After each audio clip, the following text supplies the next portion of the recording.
সমস্যা রাহে আপনাদের যে কাজের উদ্দেশ্যটা হলো কি ছানি চিকিৎসা। যে যা হোক এখন আমরা একত্র হয়েছেন আল্লাহর মধ্যে যাইবেন যে 1 নম্বর কত হলো আপনি কাউকে টাকা পয়সা দিচ্ছেন কি? হ্যাঁ এই আপনি দিচ্ছেন না কেউ দেন নাই কাম মানে যদি গেলে চোখের যদি গেলে ছানি হয় মানে মাংস বাড়ি মানে মেশিন তো সেখানে যদি ধরা পড়ে তাহলে সেটার টাকা লাগবে 6,000। আর যদি গেলে নালিতে যদি কোনো সমস্যা হয় এটা নেবো 8,000। 8,000 যেটা নালির সমস্যা।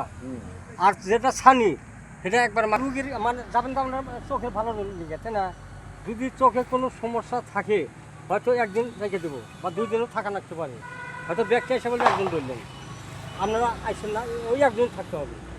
তারপরে আনার দায়িত্ব হলো আমার ঘরে, দায়িত্ব হলো কোম্পানি কীভাবে আইসা বাচ্চা বসাবেন সমস্ত ব্যবস্থাই আছে। তো যা হোক আপনাদের মনে করেন যে 15 জন নিয়ে গেতেছি 14 জন বিদায় দিলে একজন ছুটি দিল না। ওই একজনকে কালকে যদি পরশু দিন যদি আপনার টাঙ্গাইলের বাসে উঠে দেয়, টাঙ্গাইল আসলে তো সমস্যা নেই। টাঙ্গাইলের বাসে ওইটা টাঙ্গাইলের ভাড়া দিব, আবার টাঙ্গাইল থেকে যে আপনি বাড়িতে যাবেন হে ভাড়াও দিয়ে দিব ইনশাল্লাহ। সমস্যা আছে কোনো? আচ্ছা ঠিক আছে ইনশাল্লাহ। কামাল ভাই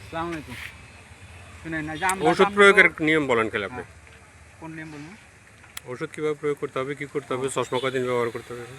ঘটনা যে ওষুধ অপারেশনের পরে ওষুধ চশমা সবই দিয়ে দিব। আপনারা সঠিকভাবে ব্যবহার করবেন। ব্যবহার করলে যে কোম্পানিতে একটা সুনাম হবো।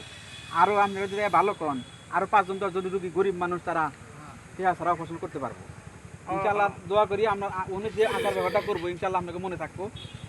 আত্মীয় স্বজন থাকলে আপনাকে দিবেন কোম্পানি মানুষের ভালোর জন্য প্লাস কোম্পানির সুনামের জন্য। ওষুধটা ঠিক মতো নিতে হবে, তোকে পানি দেন যাবো না, নিয়মকানুনটা ঠিক মতো পালন করতে হবে। আর কারো যদি সমস্যা থাকে তাহলে হয়তো 2-1 দিন নিবারণ করতে পারে। আজকে আমরা একাত্র গেলাম একাত্র হালাম না, মন খারাপ করা যাবে না, রোগের উপর নির্ভর করবো। কারো আগে পিছিয়ে নিয়ে পাল্লা বলে করতে গাড়িতে বসা নিয়ে পাল্লা বলে উনি যা হবে না আমার আগে আমার পরে অপারেশন করবোই, গাড়িতে বসা নিয়ে যাতে ঠেলঠেল না করে। বলেন ওই যে একটা টাবেন আমি নাম রেখে দিই। ওকে, আসসালামু আলাইকুম।